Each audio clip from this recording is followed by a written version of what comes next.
नमस्कार दोस्तों, आप सभी का स्वागत है हमारे YouTube channel Ganesham chemistry classes में। और आज हम अपनी आगे की कहानी स्टार्ट करना चाहेंगे एंजाइम कैटलिस्ट टॉपिक के रूप में। एंजाइम कैटलिस्ट टॉपिक को हम आपको बताएंगे। जो एंजाइम कैटलिस्ट होते हैं वो क्या होते हैं। एंजाइम कैटलिस्ट का मतलब होता है एंजाइम उत्प्रेरक का कार्य करते हैं। किस प्रकार उत्प्रेरक का कार्य करते हैं तो इसके बारे में हम बताएंगे। क्या इसकी जो डेरिवेशन होती है, किस प्रकार काइनेटिक्स के अंदर हम इसकी क्या पढ़ते हैं, डेरिवेशन पढ़ते हैं। तो मतलब किस प्रकार ये कार्य करता है और किसके ये बने होते हैं, इसके बारे में हम आपको बताने वाले हैं। तो दोस्तों देखो, जो एंजाइम कैटलिस्ट होते हैं वो क्या होते हैं। प्रोटीन एक प्रकार से क्या होते हैं, प्रोटीन होते हैं। प्रोटीन होते हैं वो हाई मोलिकुलर मास के होते हैं। मतलब क्या है, मोलिकुलर मास होता है उनका जो बहुत ही ज़्यादा होता है, वो एंजाइम होते हैं। और एंजाइम कैटलिस्ट को आप जानते ही होंगे, पहले से आपने छोटी कक्षाओं में पढ़ा होगा। एंजाइम होते हैं वो किसी भी रिएक्शन में या अभिक्रिया में पार्टिसिपेट तो करते हैं, लेकिन क्या है, खुद अपरिवर्तित रहते हैं और अभिक्रिया की जो गति है तो या रेट है उसको घटा भी देते हैं और बढ़ा भी सकते हैं। और संदमन का भी कार्य कर सकते हैं। ये विषवर्धक का काम करते हैं और विष मतलब क्या, वर्धक और घटाने का कार्य दोनों करते हैं। तो बहुत से एंजाइम होते हैं वो मतलब क्या है, किस प्रकार से होते हैं, किस प्रकार का उनका वेट होता है, किस प्रकार से वो बने होते हैं, इसके बारे में हम बताने वाले हैं। इसको आपको डेरिवेशन भी बताएंगे। तो हम शुरू करते हैं पहले इसकी डेफिनेशन के बारे में। तो डेफिनेशन क्या होती है, एंजाइम आर प्रोटीन, यानी कि एंजाइम प्रोटीन होते हैं of high molecular mass of molecule, यानी कि मॉलिक्यूल के हाई मोलिकुलर मास के प्रोटीन होते हैं। They have some active site, वे कुछ एक्टिव साइट रखते हैं, सक्रिय साइट रखते हैं, सक्रिय सतह रखते हैं। Where the reactant finally convert into the product, जहाँ पर रिएक्टेंट होते हैं यानी कि जो क्रियाकारक होते हैं वो फाइनली कन्वर्ट हो जाते हैं, किसमें, प्रोडक्ट में कन्वर्ट हो जाते हैं। द मैकेनिज्म इज एप्लीकेबल, जो मैकेनिज्म होती है इसकी वो एप्लीकेबल होती है, वो योग्य होती है to one enzyme and one substrate reaction. मतलब क्या है, एक ही एंजाइम पर एक ही सबस्ट्रेट पर एक ही एंजाइम कार्य कर सकता है। तो ये इसकी क्या होती है, विशेषता होती है एंजाइम कैटलिस्ट की। कि मतलब क्या होता है, कोई भी एक रिएक्शन है या एक ही सतह है या एक ही सबस्ट्रेट है, उस पर एक ही एंजाइम काम करता है। जैसा कि हम पढ़ चुके हैं, लॉक एंड की जो थ्योरी है उसमें पढ़ चुके हैं कि जैसे कि एक लॉक या ताले को खोलने के लिए एक विशेष प्रकार के ही एंजाइम की आवश्यकता, चाबी की आवश्यकता होती है, उसी प्रकार एक सबस्ट्रेट पर कार्य करने के लिए एक विशेष ही प्रकार के एंजाइम की आवश्यकता होती है। तो इस प्रकार से हम आपको बताने वाले हैं। ये हमने ले लिया एंजाइम ई और प्लस एक ले लिया सबस्ट्रेट, ये एंजाइम हो गया, सबस्ट्रेट हो गया। तो इस प्रकार से हमारी जो एंजाइम कैटलिस्ट की जो धारणा है वो बताई गई है। अब हम आपको इसकी डेरिवेशन के बारे में बताते हैं। डेरिवेशन क्या है।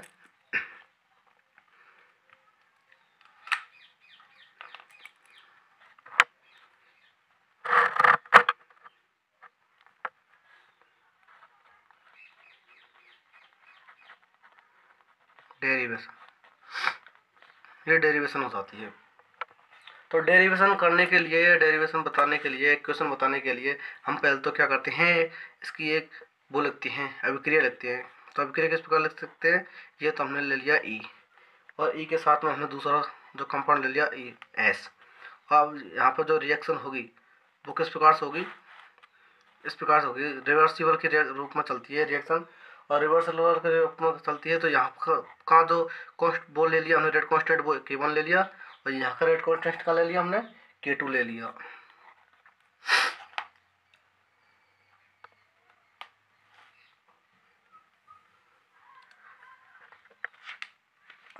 फिर यहाँ पर जो दोनों का मिक्सचर बना, कंपाउंड बना, वो बना हमारा ये ES बना। ES बनने के बाद में फिर हमारी जो रिएक्शन है फिर आगे कराई गई। तो आगे कराने के बाद में जो हमारा बना वहाँ पर या यहाँ पर ये तो क्या ले लिया हमने, रेट कॉन्स्टेंट K3, और जो बना प्रोडक्ट वो वहाँ क्या बना, उसको प्रोडक्ट जो बना उसको हम P से दर्शाते हैं, P से डिनोट कर देते हैं। तो हम बताने वाले हैं अब क्या करते हैं कि रेट ऑफ रिएक्शंस होती है वो किस प्रकार से दर्शाई जाती है। क्योंकि रेट ऑफ रिएक्शंस होती है वो उस पर निर्भर करती है, उस स्टेप पर निर्भर करती है जहाँ से जो प्रोडक्ट बनता है। तो यहाँ पर जो ई वर एस है, इससे जो रिएक्टेंट बना है वो ये जो रिएक्टेंट है इससे प्रोडक्ट बना वो ई एस बना। लेकिन ई एस है वो यहाँ पर एक इंटरमीडिएट की तरह कार्य करता है। इस ई एस के द्वारा जो थर्ड स्टेप है अपन का K3 वो बनता है प्रोडक्ट। यहाँ पर ये प्रोडक्ट बनता है, तो हमारी जो रेट होती है वो किस पर निर्भर करती है, इस ई एस पर निर्भर करती है।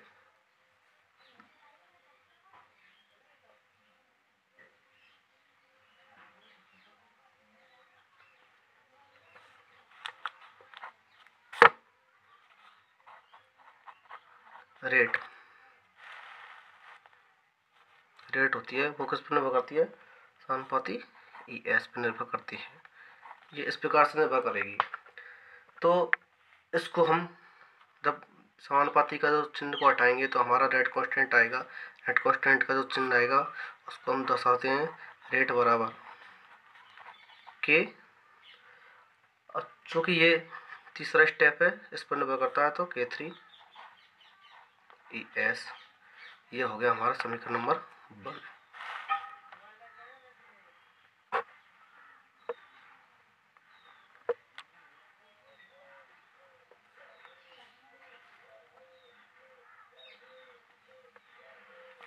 अभी हम यहाँ पर क्या करते हैं, स्टेट स्टेट अप्रोक्सीमेशन लगाते हैं, यानी SSA नियम, जैसा कि आपने पढ़ा होगा SSA।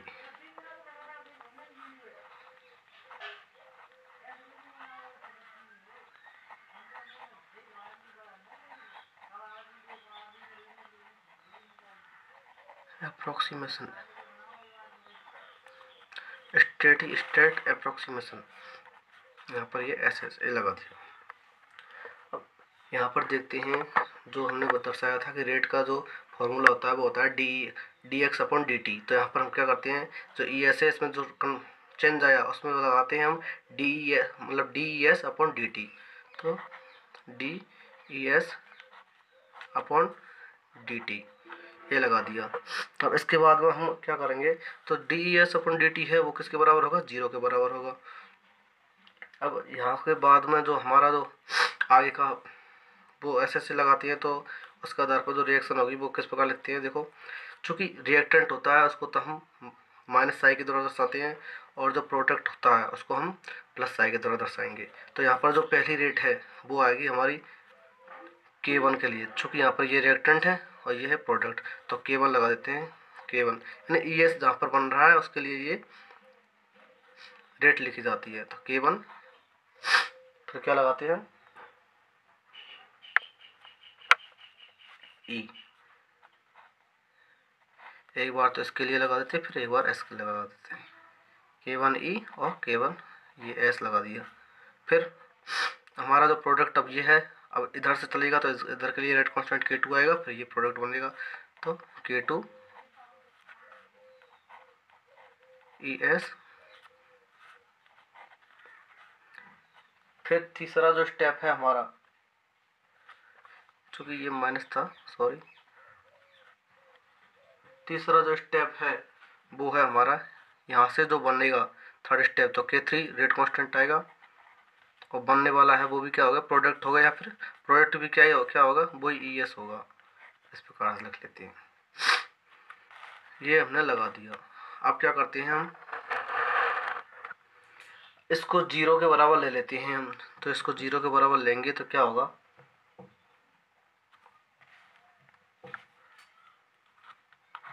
K1 E S minus K2 E S minus K3 E S, और बराबर हम इधर भी लगा सकते हैं 0 या फिर इधर भी लगा सकते हैं 0। इस प्रकार से रख दिया। अब इसके रखने के बाद में जो हमारा जो बनने वाला है वो क्या बनता है, जो ये K1 ई एस, इसको हम 0 के बराबर रखेंगे तो इसको अलग कर लेंगे, और ये जो माइनस है वो क्या हो जाएगा plus, K2 E S plus K3 E S. ये हमने बना दिया। इसके बाद हम बनाने वाले हैं,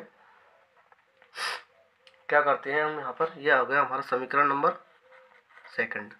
समीकरण नंबर सेकंड हो गया। इसके बाद हम बताते हैं, अभी हम लेंगे एनर्जी का फार्मूला। अभी हमने ले लेते हैं एनर्जी का फार्मूला लेते हैं। तो एनर्जी का फार्मूला लेते हैं, वो क्या आएगा, E0 बराबर E प्लस ई एस। ये होता है एनर्जी का फार्मूला। तो एनर्जी का फार्मूला में हम क्या करते हैं, इस ई का मान निकाल देते हैं। तो E बराबर E0 माइनस ई एस, ये लगा देते हैं। अब क्या करते हैं, ये हो गया हमारा समीकरण नंबर थर्ड। अब इस वैल्यू को, इस ई की वैल्यू को हम समीकरण नंबर सेकंड में रखते हैं। पट the value of E in equation into equation second. तो सेकंड में रखते हैं, हम क्या करते हैं, K1 सेकंड हमारा जो फॉर्मूला था वो क्या था, K1 ई एस बराबर K2 E S plus K3 E S. ये हमारा क्या था, सेकंड फार्मूला था। सेकंड फार्मूला था, इसमें हम रखते हैं, तो रखेंगे किस प्रकार से, इस ई की जगह पर रखेंगे। तो K1 ए की जगह पर रख देते हैं, ये एस थोड़ा ले लेते हैं इधर के साथ, और ए की जगह पर रखेंगे तो क्या आएगा, E0 माइनस ई एस बराबर K2 E S plus K3 E S. अब क्या करते हैं, चूँकि हम इसको खोल लेते हैं, ओपन कर लेते हैं। तो ओपन करेंगे तो हमारा जो आएगा वो क्या आएगा, K1 एस, तो यही, और साथ में E0, ये भी आ जाएगा। फिर एक बार इसके साथ करते हैं, तो K1 ए एस और ई एस, ये आ जाएगा। फिर बाद में हमारा जो है ये K2, इसको जैसा का जैसा उतार देते हैं, ये उतार दिया। अब क्या करते हैं, हम यहाँ से ये है, इसका हम पक्षांतरण कर देते हैं, इसको इधर की साइड ले आते हैं। तो क्या बनता है, K1 एस E0 बराबर K1 S E S plus K2 E S K3 E S, ये उतार दिया। अब इसके बाद में हम क्या करते हैं कि जो यहाँ से ये ई एस यहाँ भी है, यहाँ भी है और यहाँ भी है, तीनों में से ई एस को कॉमन लेंगे। तो K1 एस E0 बराबर, यहाँ से हमने कॉमन ले लिया ई एस, ये कॉमन लिया तो क्या बचा हमारा, यहाँ पर बचा K1 एस प्लस यहाँ पर बचा K2 प्लस यहाँ पे क्या बचा K3, ये बच गया। अभी हम ई एस के बराबर लेते हैं, ई एस को 10 की साइड ले जाते हैं। तो क्या करते हैं, ये ई एस है बराबर K1 एस और ये E0, इसके बटे में क्या आएगा, K1 S plus K2 plus K3, ये आ जाएगा। ये जो हमारा फॉर्मूला बना वो हमारा बना फोर्थ नंबर का फॉर्मूला बना। अब इसको हम क्या करते हैं, पहले वाले फॉर्मूले में रखते हैं जो हमने रेट निकाली थी। तो पढ़ द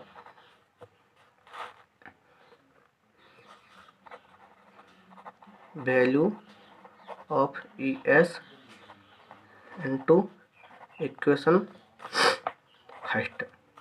तो आप लगाते हैं, इक्वेशन फर्स्ट का जो फॉर्मूला था वो क्या था, रेट बराबर K3 ई एस, ये हमारा पहला फार्मूला था।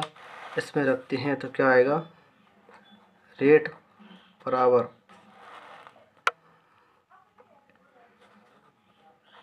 K3 डॉट K1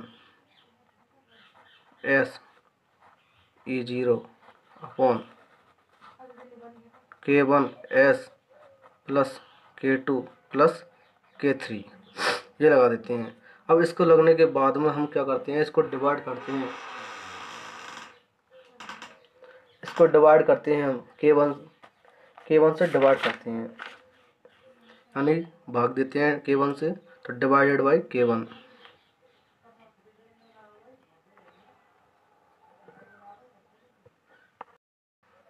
अभी हम क्या करते हैं कि जो डिवाइड करते हैं इसको, तो क्या करते हैं, रेट बराबर क्या था हमारा, K3 K1 S E0, इसको K1 से डिवाइड कर देते हैं बटा K1 S upon K1 plus K2 बटा K1 प्लस K3 बटा K1, इससे डिवाइड कर दिया। और डिवाइड करने के बाद में क्या करते हैं कि देखो यहाँ पर जो K1 है,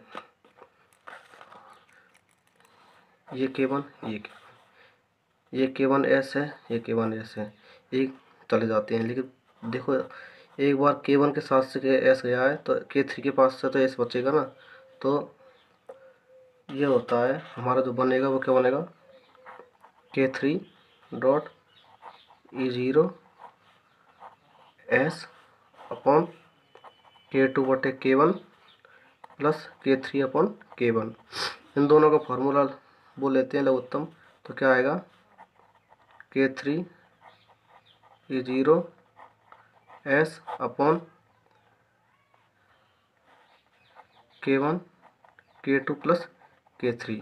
और चूँकि K2 plus K3 upon K1 होता है, इसको हम क्या लिख सकते हैं, इसको लिख सकते हैं हम Km बराबर Km लिख सकते हैं। तो इसकी जगह पर हम क्या लिख सकते हैं, K3 डॉट E0 S बटे Km, ये हो गया रेट बराबर। तो हमारा जो ये फॉर्मूला आया,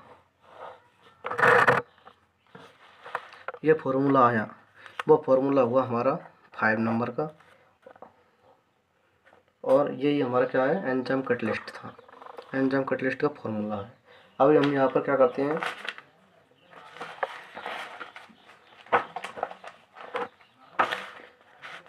कंडीशन अप्लाई करते हैं हम यहाँ पर। तो कंडीशन अप्लाई करेंगे, फर्स्ट तो क्या होती है कि यदि हम कंसंट्रेशन को बढ़ा दें,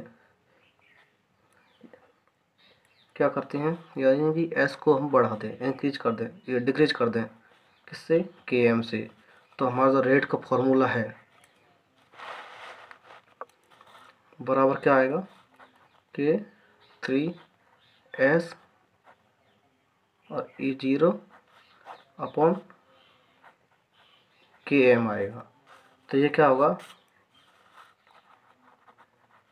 रेट समानुपाती S, इस पर निर्भर करेगा।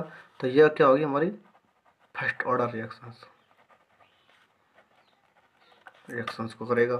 फिर कंडीशन सेकंड देते हैं। तो सेकंड में क्या करते हैं, यदि हम ले लेते हैं हायर कंडीशन, ले लेते हैं कंसल्टेशन एस की कंसल्टेशन हाई ले लेते हैं, इसको ले लेते हैं हम हाई Km से। तो हमारा जो रेट कांस्टेंट होगा बराबर वो क्या आएगा, K3S E0 upon S, consultation से कंसल्टेशन कटी तो क्या आ गया, रेट बराबर K3 E0, ये आ गई। तो यहाँ हमारा क्या करेगा, ये होगी जीरो ऑर्डर रिएक्शन। अब हम इसका जो ग्राफ प्लॉट करते हैं, तो ग्राफ प्लॉट करेंगे तो इधर बता दें हम आपको, तो ग्राफ प्लॉट होगा तो वो इस प्रकार से होगा, ये जो ग्राफ है वो इधर से जाएगा और इस तरफ जाएगा। यानी कि पहले तो हमारी रिएक्शन क्या थी, फर्स्ट ऑर्डर, लेकिन बाद में क्या होती गई, ये जीरो ऑर्डर होती चली गई। तो ये क्या हो गई, साम्य में आ गई।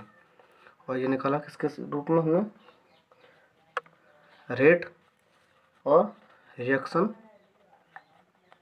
कंसल्टेशन के रूप में। तो दोस्तों अभी तक हमारा चैनल आपने सब्सक्राइब नहीं किया हो तो सब्सक्राइब करें, लाइक कमेंट शेयर ज़रूर करें और बेल आइकन को दबाना ना भूलें। आगे मिलते हैं हम अपनी नई वीडियो में, लेकर आएंगे आपको नया टॉपिक के रूप में। Thank you.